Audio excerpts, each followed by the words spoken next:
তো নবম দশম শ্রেণীর ব্যবহার 7 অধ্যায় ব্যবহারিক জ্যামিতি সম্পর্কে 2 আজকে আমরা করব। তো 2 কি বলছে, ত্রিভুজের ভূমি সংলগ্ন একটি সূক্ষ্মকোণ অপর ত্রিভুজের অন্তর দেওয়া আছে, ত্রিভুজটি আঁকতে হবে। তো এখানে আমি ধরে নিলাম ত্রিভুজের ভূমিটা হচ্ছে a = 5 সেমি, আর অপর বাহু অন্তর দেওয়া আছে কত 1 সেমি, আর একটা সূক্ষ্মকোণ দেওয়া আছে 45 ধরে নিলাম। এখন ত্রিভুজটি আমরা অঙ্কন করব। এটা আমি কি ধরে নিয়ে কাজ করলাম। এখন এইখানে আমরা যে কোনো রশি নেব, যে কোনো রশি AX, যে কোনো রশি নেই AX, যে কোনো রশি নেই। এখন এই যে 45 ডিগ্রি কোণ এ বিন্দুতে যেখানে অঙ্কন করে নেই, অথবা আমরা আগে ভূমিটা কেটে নিতে পারি। এ সমান করে AX রশিতে এ সমান করে এ বিন্দুতে একটা AB অংশ কেটে নেই। এটা কার সমান করেছি, এ সমান করে। এখন এই যে ভূমি বরাবর যেটা একটা অপর যে সূক্ষ্মকোণ, এই সূক্ষ্মকোণটা এখানে অঙ্কন করব। এই ব্যাসার্ধটা ওই বৃত্তচাপটা নিয়ে এখানে একটা বৃত্তচাপ আঁকবো, এবং এই ব্যাসার্ধটা এখানে নিয়ে এই জায়গাতে আরেকটা ব্যাসার্ধ অঙ্কন করব। করার পর কী করবো, এটা যোগ করে দেব।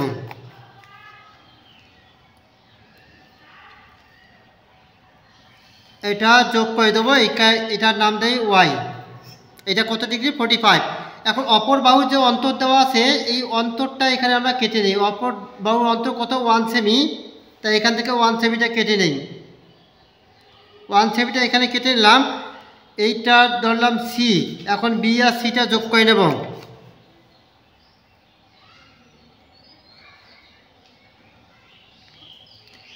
এই B আর Cটা যোগ করে নিলাম।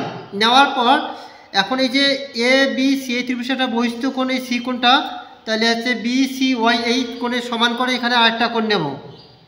তো এই যে বহিস্থ কোণটা একটা একটা বৃত্তচাপ আঁকবো, মানে এই বহিস্থ কোণটা আর কি উল্লেখ করি নিলাম। এটা বহিস্থ কোণ।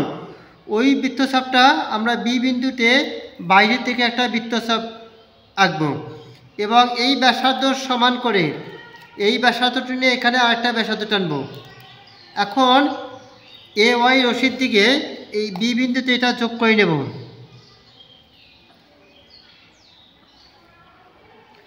যোগ করে নিলাম, তাহলে এখানে দিলাম D। তাহলে তাহলে কোণ BCY এর সমান করে BCBD, এই কোণটা অঙ্কন করলাম। তাহলে আমাদের চিত্রটা হচ্ছে কত, ABD। এটা হচ্ছে উদ্দিষ্ট ত্রিভুজ, যার ভূমি হচ্ছে কত AB। আর অপর এখানে আমাদের বলছে অপর দুই বাহুর অন্তর দেওয়া আছে। অন্তর বলতে কি, এই বাহুটা অন্তর এতটুকু দেওয়া ছিল। তাহলে অন্তর এতটুকু যেখানে দেওয়া থাকে, তাহলে আমরা এই কোণের সমান করে যেখানে আমরা এই কোণে অঙ্কন করি, তাহলে এই কোণের সমান করে যেখানে এই কোণে পরস্পর কী হবে, সমান হবে। আর অন্তরটা এখানে, তাহলে আমাদের ত্রিভুজটা হচ্ছে ABD, এ হচ্ছে উদ্দিষ্ট ত্রিভুজ। এখন অঙ্কনের বিবরণটা আমরা কীভাবে দেবো। প্রথমে কিন্তু আমরা AX রশি নিয়েছি, তাহলে এখানে আমরা ধরি AX, যে কোনো রশি নেই, যে কোনো রশি AX রশিতে এ বিন্দুতে এর সমান করে AB অংশ কাটছে, ওটা উল্লেখ করব। AX রশিতে এ বিন্দুতে এ এর সমান করে AB অংশ কাটি। তারপর এর সমান করে AB অংশ করছে। এরপর কী হচ্ছে, এ বিন্দুতে একটা কোণ অঙ্কন করছে 45। তাহলে এখানে উল্লেখ করব এ বিন্দুতে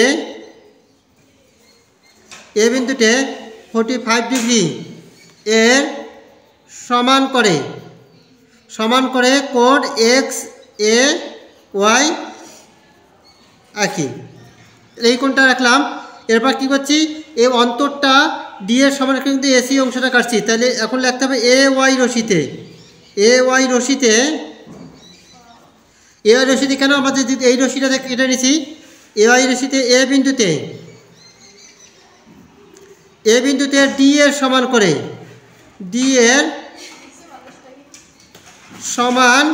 করে AC অংশ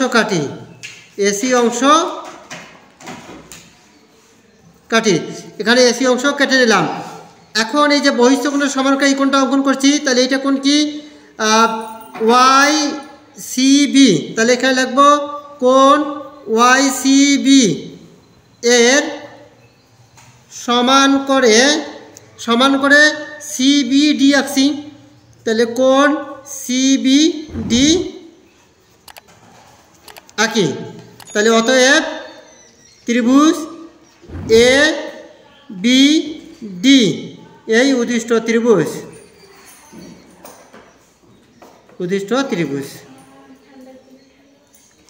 তাহলে এটা হচ্ছে অঙ্কনের, যেভাবে অঙ্কন করবেন সেভাবে অঙ্কনের বিবরণটা দিতে হবে।